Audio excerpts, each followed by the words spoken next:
velkommen til Minecraft.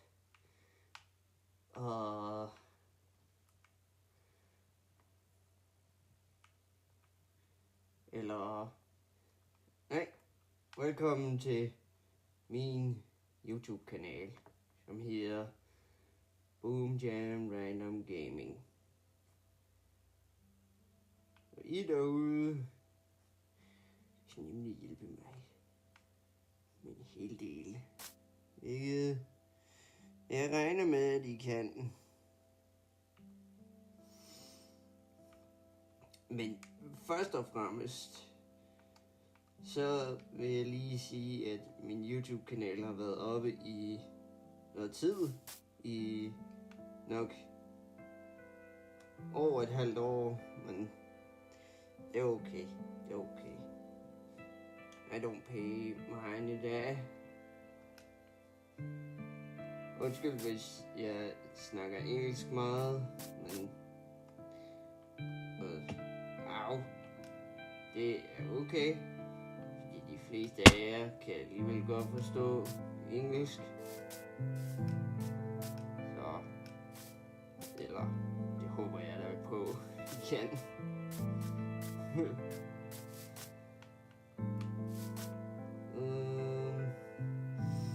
Først og fremmest vil jeg lige have lov til at nævne nogle regler for min YouTube-kanal her. Og det er nogle regler, som det er ikke nogle regler, som I blandt andet skal følge, men det er nogle, som jeg skal følge. Og det er, nu siger jeg dem bare i ordenstal, fordi det kan jeg godt lide at gøre. Regel nummer 1.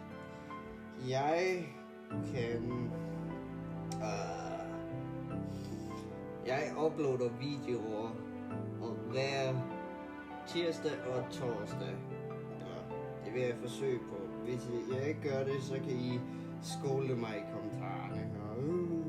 Uploader ikke videoer, alt det der. Men ja, det giver jeg lov til. Yes.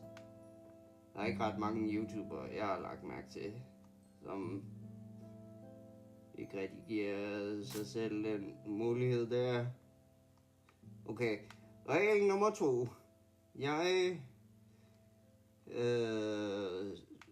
Fordi den hedder Random Gaming, det er fordi, at jeg er egentlig, jeg kommer ikke til at spille random spil, men jeg kommer til at spille random, en hund. Halløj. Jeg kommer til at spille random spil, men der kommer til at være en serie ud af de spil, som jeg spiller, hvis det giver nogen mening for jer derude, hvilket det måske gør. Hvis ikke, så er det bare ærgerligt. Og ja, det er egentlig de regler, som jeg er kommet op med her og nu. Men hvis der er nogle andre regler, så har jeg nok bare glemt at sige det. Så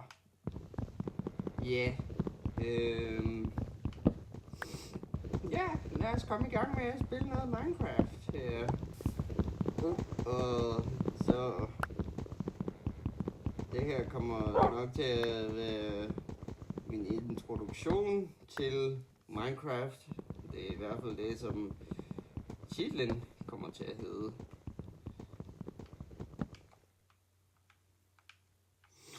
Så ja, jeg er en lille hund. Hvor er du sød.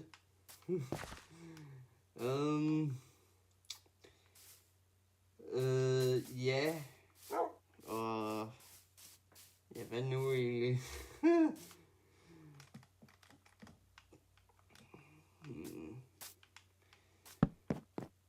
Jeg prøver på at komme op i det her træ lige nu, hvis I har nogle spørgsmål til mig. Jeg er meget ny til at optage alt det her med YouTube. Så det er derfor, at jeg siger en hel del af tiden, så det skal I ikke tage af. Men hvis I gør, så er det bare short show. For jer, i hvert fald. For mig er det lidt noget andet. Der er det lidt mere trial and error.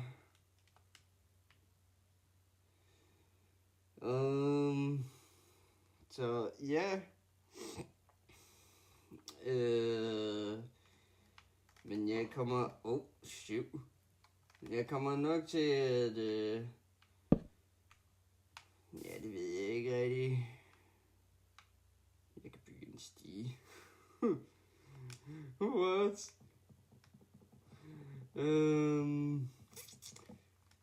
Ej, men det som jeg vil have sagt, det er, at jeg nok kommer til at...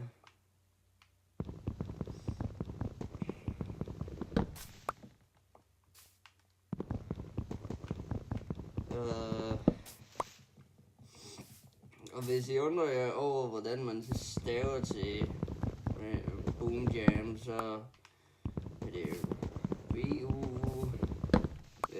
B-U-M Boom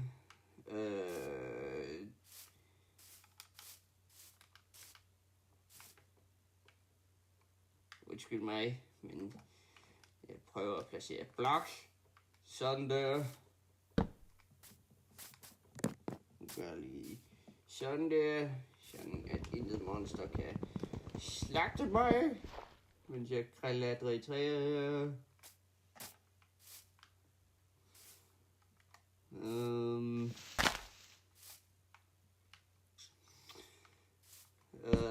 Så ja,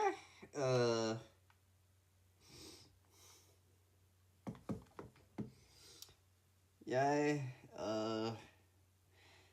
har det lidt med at gå i hak her nu, og jeg har det også lidt med at glemme ting, så hvis der er noget i... ja, det er jo, jeg kom jo fra at fortælle jer om om det der med, at hvordan man staver til min YouTube-kanal, og den staver man til via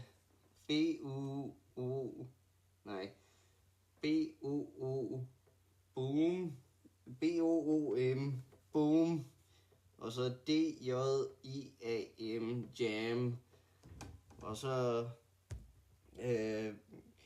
Random Gaming. Det tror jeg godt, I kan finde ud af derude, fordi I er jo så smarte, ikke også? Ja, okay.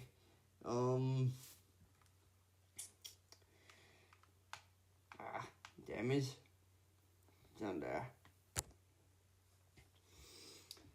Så ja, jeg håber I kan lide eventyret, som min YouTube-kanal kommer forhåbentlig til at bide på. Og hvis ikke, så er det også okay. Jeg regner heller ikke med, at I derude forstår så meget her nu omkring mig, men hold i det.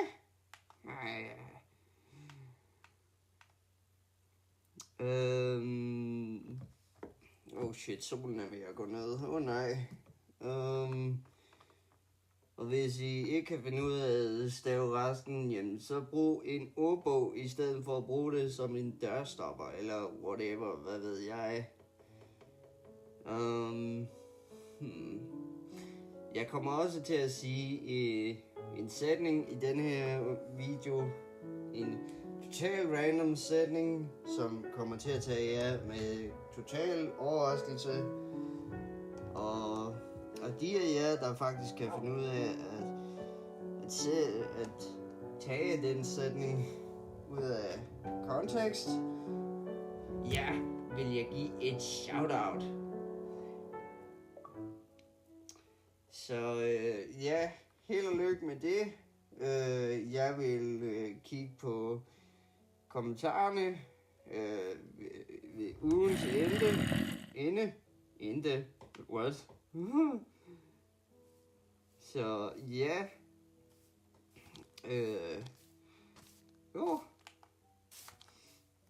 Oh crap. Wait, what?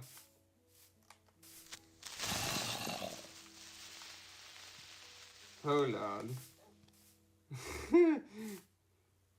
Whoa. Okay, that's spooky.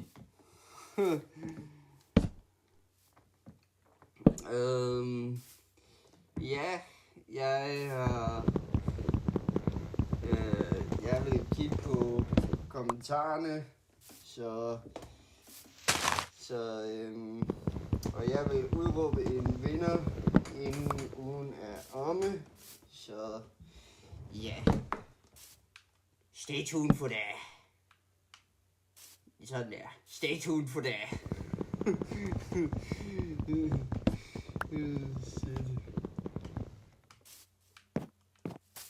Whoa. Hi and mighty, yeah.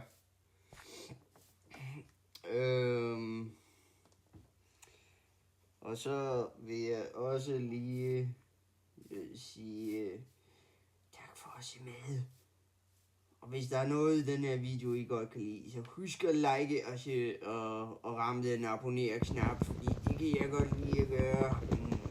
Ja, det kan jeg nemlig. Ja, den her version af Minecraft er spillet på... Wow. Er spillet på... jeg ved ikke, hvilken version vi er på, men det er i hvert fald den nyeste version.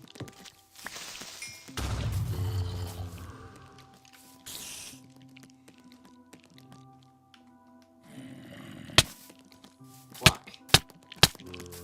Oh no. Løg, der er en zombie lige der.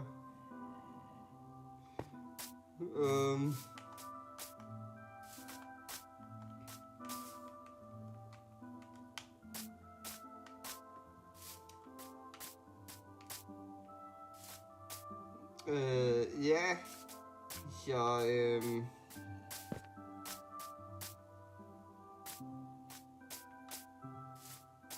er en creeper omkring her.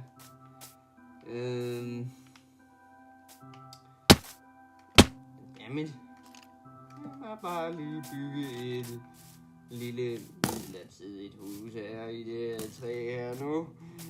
Sådan at de ikke kommer til at høre på, at jeg skriger mine bukser af. Eller sådan noget. Så ja. Sådan der.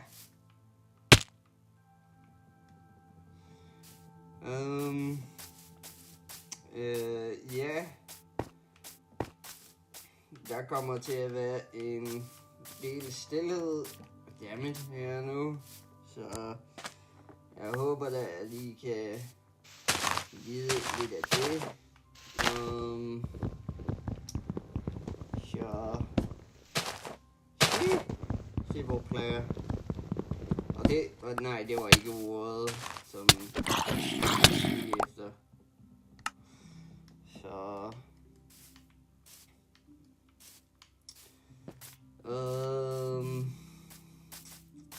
kylling. Bagage.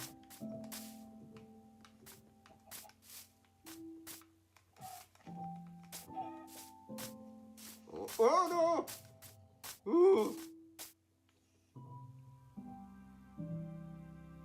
Okay. Ow. No. Fuck. Nå. Jamen. Som sagt i beskrivelsen af den her video, så kommer jeg nok til at dø en hel del.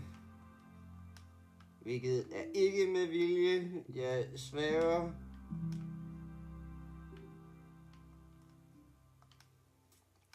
Oh, would you look at that?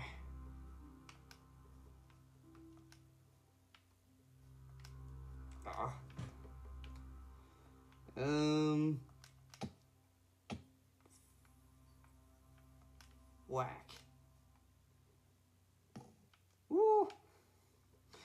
Skelet. Løb. Au. Fuck. Nej, det var heller ikke ordet. Undskyld. Ikke demonetize mig. Sorry, YouTube. Jeg kan huske dengang, at hvor Minecraft var mere simpelt i det, hvor der var hvor der var faktisk større landmasser, og så også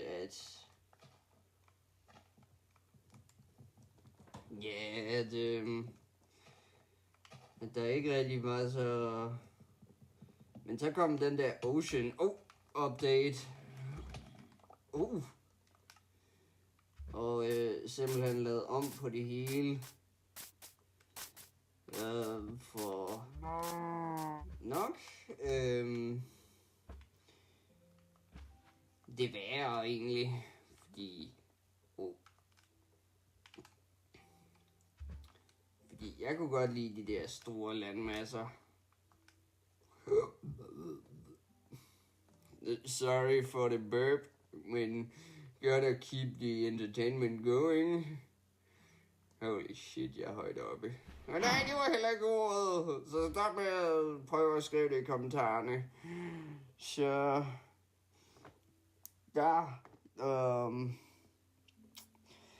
jamen, jeg kommer nok til at gemme mig op i det her træ det meste af den her nat. Så ja, hvis jeg er ikke så meget for at kæmpe. Jeg er mere en huleboer. Jeg kom jo fra det der med Ocean og alt det der og update. Så ja, også den opdatering der. Men nu er de begyndt at bringe det lidt tilbage, så hvad sker der for det egentlig? Det må I også skrive ned i kommentarerne. Også, jeg er pænt ny til det her, så hvis I har nogle tips and tricks til how to YouTube, det ville være så fedt, hvis I kunne hjælpe mig med det. Nej, solen er ved at gå op, så ja, for det. Ellers så er jeg bare død alt for mange gange. Og også, hvis I har nogle nyheder, I gerne vil dele, så er jeg åben. Sorry.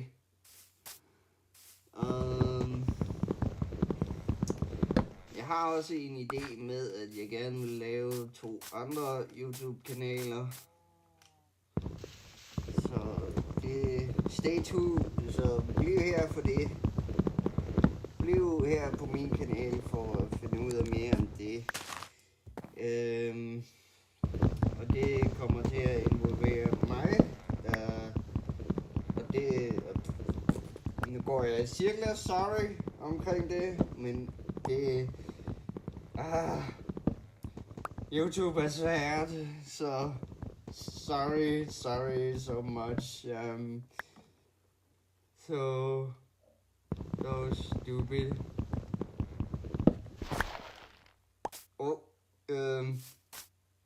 Whoops.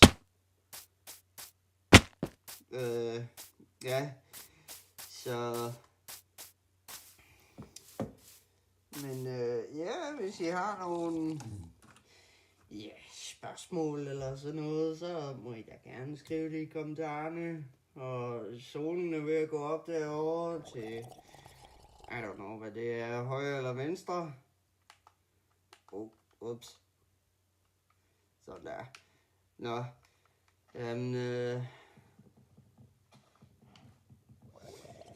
Ja. Og nej, det er ikke alle spil, jeg vil dø i, så det er kun nogle af dem.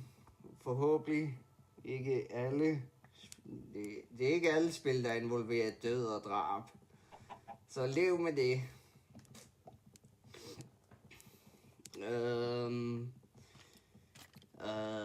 Ja, hvor kom jeg egentlig fra? Jeg kan også huske dengang med både i Minecraft, hvor man ikke rigtig behøvede at forme det via en skovl. Man skulle bare lave et V, eller et V, eller et smiley face egentlig.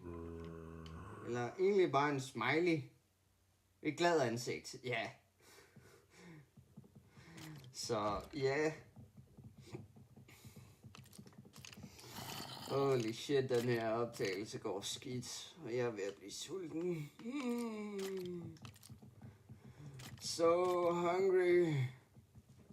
Men, ja. Og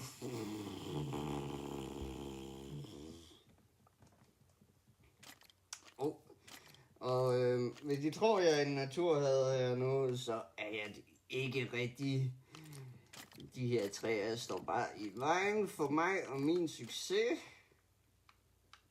Og ja, men tilbage til det der med både. Jeg synes, at det er lidt noget underligt noget, men det giver egentlig på en måde lidt god mening. Så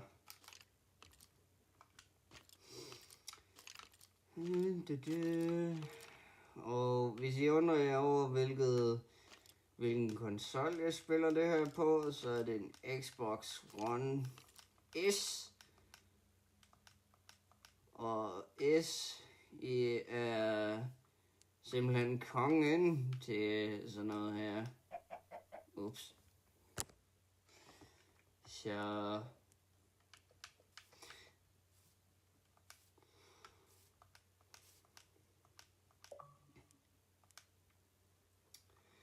ja, lad os få bygget en båd og komme væk herfra, sådan at jeg kan forhåbentlig komme videre med, ja, at leve, eller whatever that is.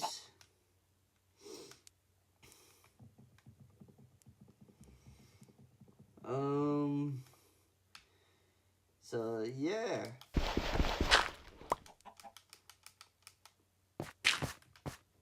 Der var båden jo. Sådan der.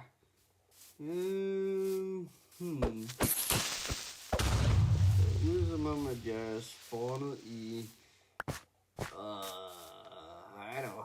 Jeg har ingen idé, hvor jeg er henne. Like...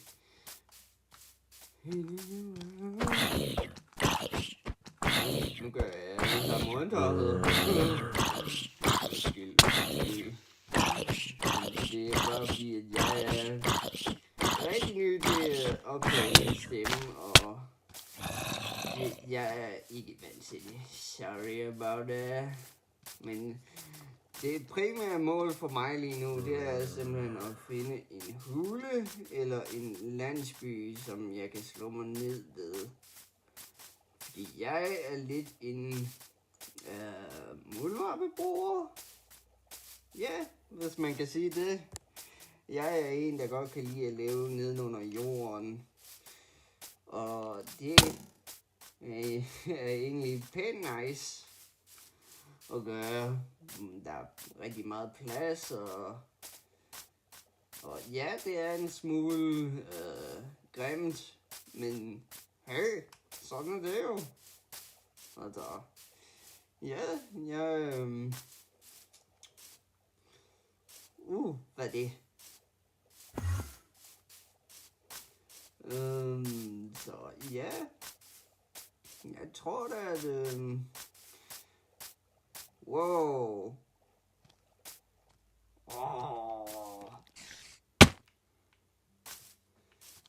Jeg har en idé. Kom nu, både ødelæg. Bliv ødelagt af min næve. Af min næve af retfærdighed og justice. Come on. Sådan der.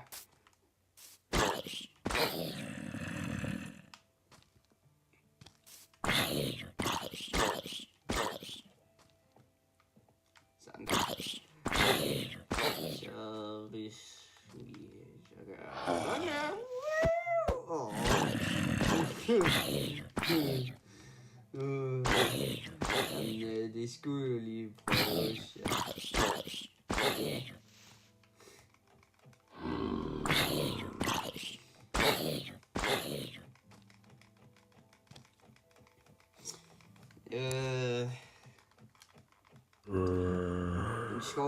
En skål der, så har man sådan set en paddel til at padle med. Så nej, det giver egentlig ok mening. Wow, Tokyo Drift der.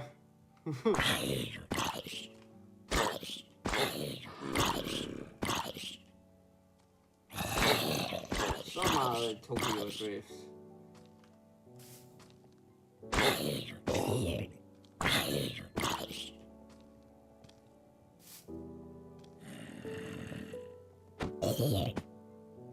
Wow. Oh shit. Sådan der. Ja, jeg håber da, at I stadigvæk kan lide det her, og håber ikke, at det er alt for kaotisk, men okay.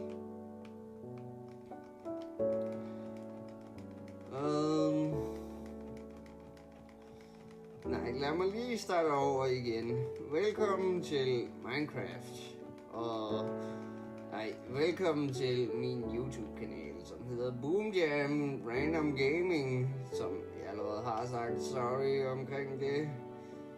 Jeg er ikke nogen... Wow.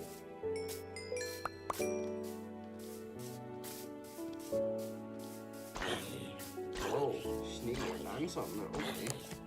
No!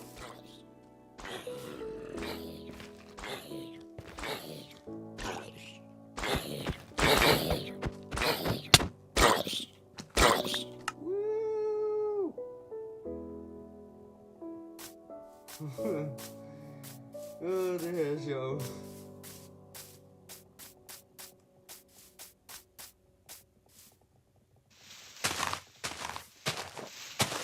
Der var havet jo. Yeah! Sådan, vi gjorde det. Eller... Ja, I ved, hvad jeg mener. Det er forhåbentlig. Så... Ja,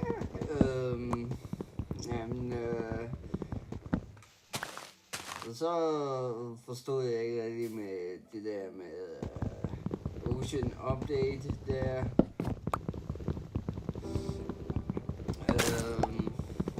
Med at der er The Drowned, og så er der zombies, som er selv druknede zombier, hvilket er lidt ud af det abnormale, men det gør vel ikke så meget. Så ja.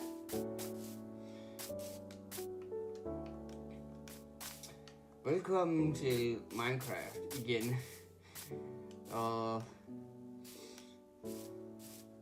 ja, I kender jo resten. Velkommen til min kanal Boomjam Random Gaming. Vi er på eventyr her nu. Prøver ikke at dø af monstre. Ikke mere i hvert fald, så ja. Hvis I har nogle regler, som jeg ikke lige fik nævnt, som I selv har om Minecraft, eller hvis I selv er YouTuber, så ring, så lige, så må I hjertens gerne ringe til mig. Jeg har ingen idé om, hvad jeg laver lige nu. Jeg render rundt og rammer en får. Og jeg er meget, meget bange lige nu. Så det her, hvad jeg normalt plejer at gøre. Grave et hul og håbe på, at nogle monstre finder mig. Og hvis de gør, så kommer de til at få deres dom og bøde for, hvad de har gjort for at, ja, det ved jeg ikke rigtig, komme ind på mit område. Ja.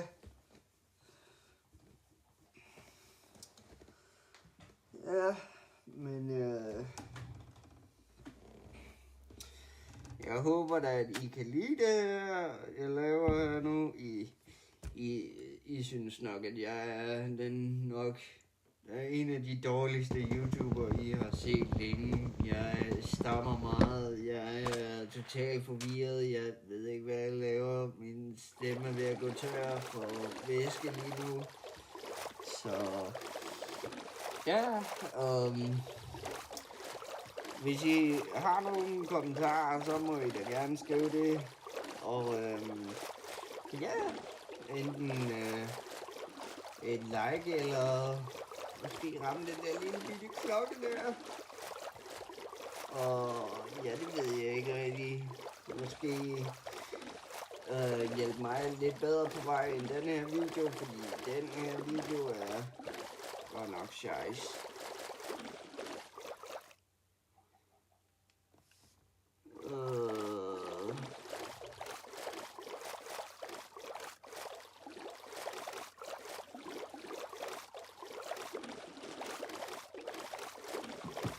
Så ja, men hvis I kunne hjælpe mig, så ville det være fedt nok. Jeg har så ja, please hjælp mig, gå på vej og ikke være alt for hadfuld, men heller ikke være alt for judgmental. Og så Dynamite go boom. Så ja, jeg er lige nu i et hul, som I kan se. Jeg kommer nok til at bruge, ja, det ved jeg ikke rigtig. Det er nok det meste af min tid ved at sidde fast i et hul her. Og ja, det kommer I nok til at se en del mere af det her, men det kan I nok godt holde ud det her, ikke? Det ville være fedt, hvis I kunne. Så ja,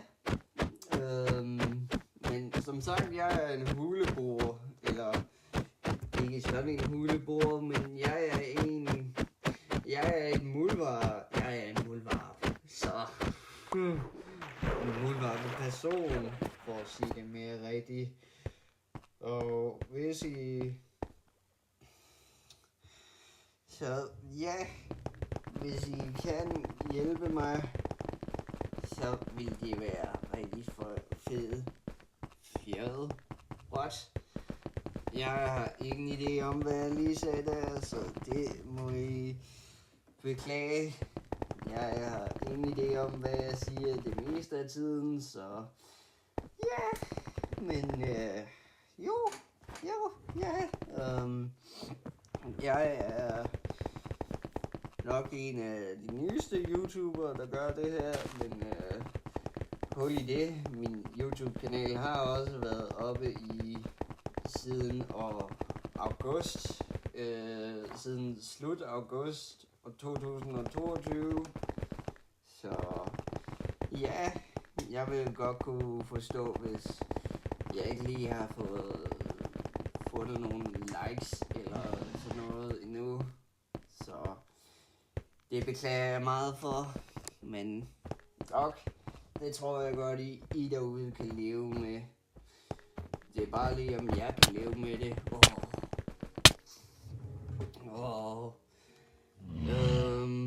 Så yeah, lad os da gå ud af vores hidey hole her og oh shit, creeper. Eller nej, jeg har faktisk brug for den.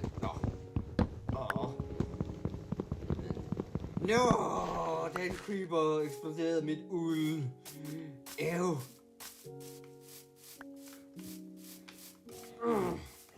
Dammit.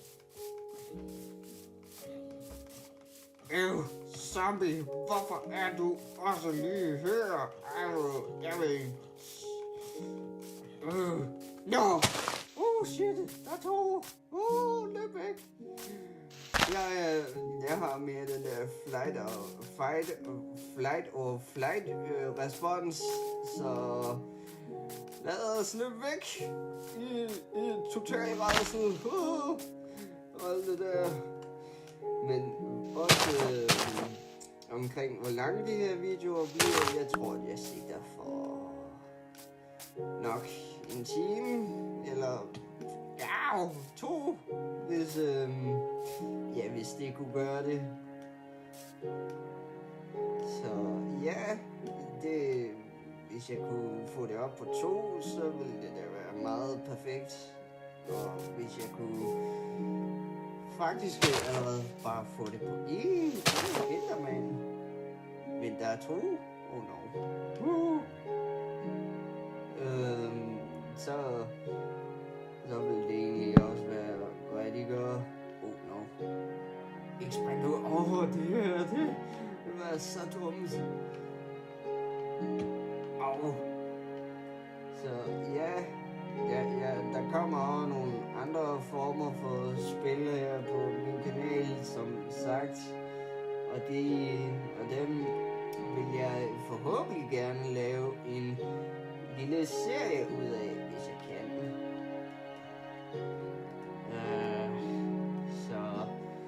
Så det må I lige holde øje med derude. Også, jeg fik jo sagt det der med, at jeg uploader. Jamen, som sagt derude, så er jeg lidt glemsom, og jeg er lidt forvirret over, hvad jeg laver lige nu. Minecraft er et godt spil at starte ud på, og hvis I derude ikke bryder jer så meget om Minecraft, jamen så kan I få min tommeltot at føle, eller ikke min tommeltot, what? Min lange mand, min lange mand at føle, hvis I kan. Goddammit, dø, zombier, dø! Hvor mange gange skal jeg lige slå 2 zombier ned fra den samme bakke?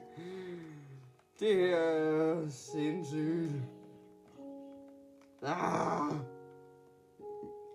Og se lige, hvor lidt liv jeg har også. Og der er også en zombie derovre. Det betyder nok, at der er en landsby i nærheden. Faktisk hvad jeg havde brug for. Jeg skal bare vente til, at det bliver dag, og så kan jeg tage den derovre. Jeg havde ikke engang set det der, folkens, så hvis I havde, så props til jer. Props 3, bare ud til jer. Jeg er nok blind eller sådan noget, hvis jeg ikke havde... Wow. Jeg fortryder det. Jeg fortryder så meget her nu. Men det er, hvad jeg kan gøre med det, og det er, hvad jeg vil med det, der tæller i den sidste ende. Gå væk fra mig, zombie!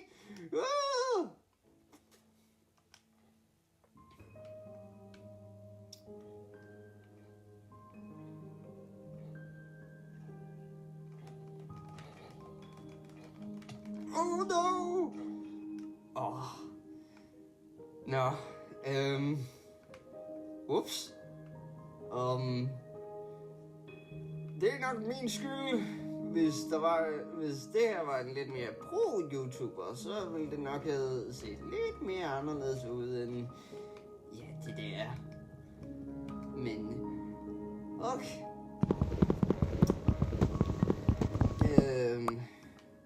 Der er jo ikke noget at gøre ved det. Jeg tænkte, nu hvor den zombie var ved at brænde, og nu hvor solen var ved at komme op, så kunne jeg dræbe den zombie, men jeg var ikke hurtig nok, og zombien var hurtigere end mig, på en eller anden måde, så ja, det kunne have gået lidt anderledes, det der. Men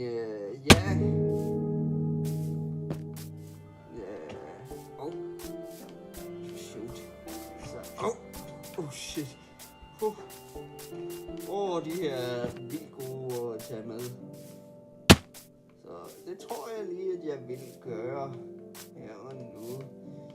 Og I I tænker nok, hvorfor har han ikke taget Statools frem? Hvorfor er du ikke ved Diamond Level endnu? Jamen, lyt til mig, børn lille. Jeg er ikke den mest pro Minecraft gamer, I har nok har set, så ja.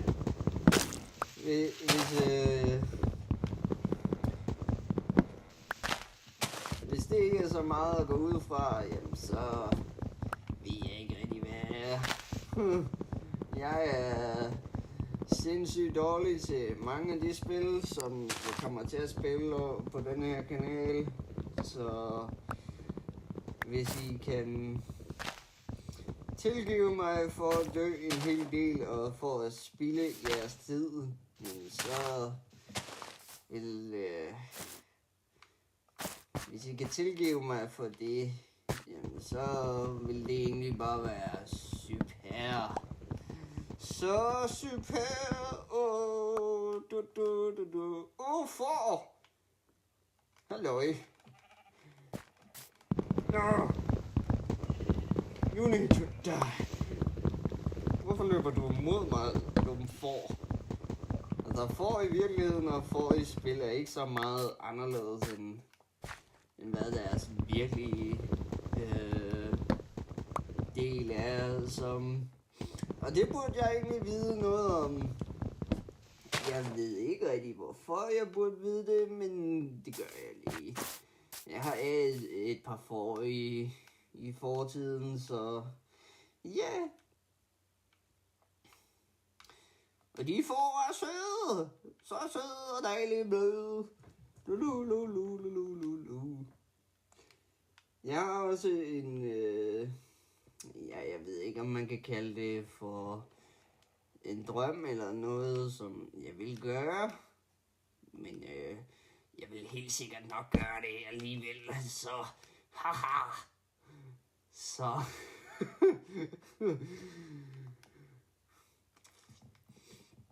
sorry, nogle gange har jeg et alter ego. Og de af jer, der ikke rigtig ved, hvad det betyder, jamen surt sjov for jer. Nej, altså ego, det betyder, at der er et andet... Jeg føler lidt, at der er et andet menneske i mig nogle gange.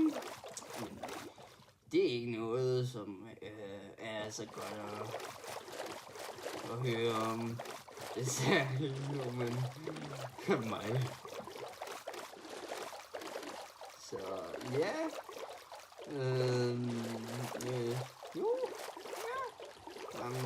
jeg vil prøve at nå tilbage til den der nether portal ting. Jeg har aldrig forstået ordet nether. Hvad betyder det? Det er nok noget græsk eller noget mytologisk. Hvis I derude ved det, jamen så må I da gerne følge mig ind på det. Fordi jeg har ingen idé om, hvad det betyder. Jeg har bare brug for en båd, og så denne her. Den skal ikke falde i vandet. Dammit.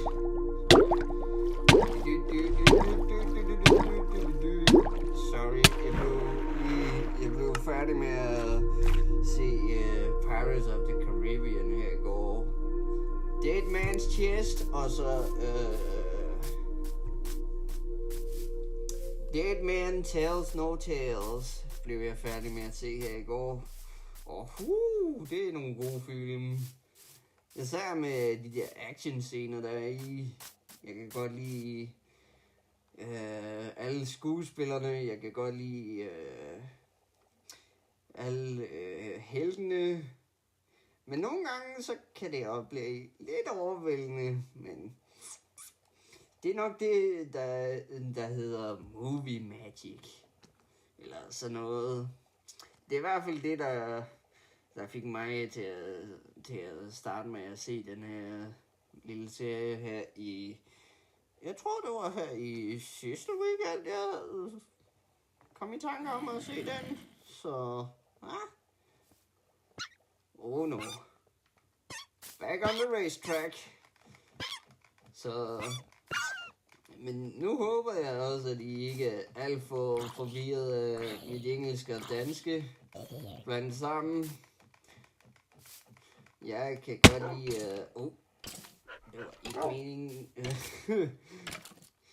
Så jeg kender nogen, der er forvirret af dansk og engelsk blandet sammen.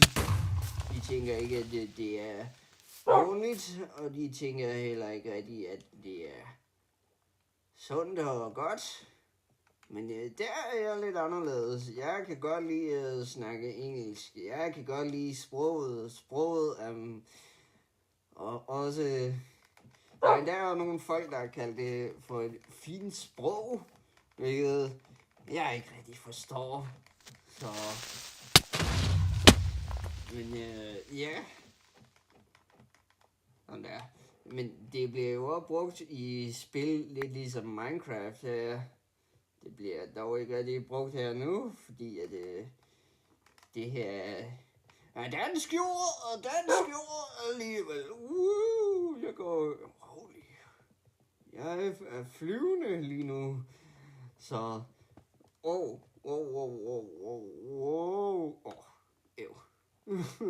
Lige i muren. Hvis det der var i virkeligheden, vil man så ikke ødelægge ens kranie ved det?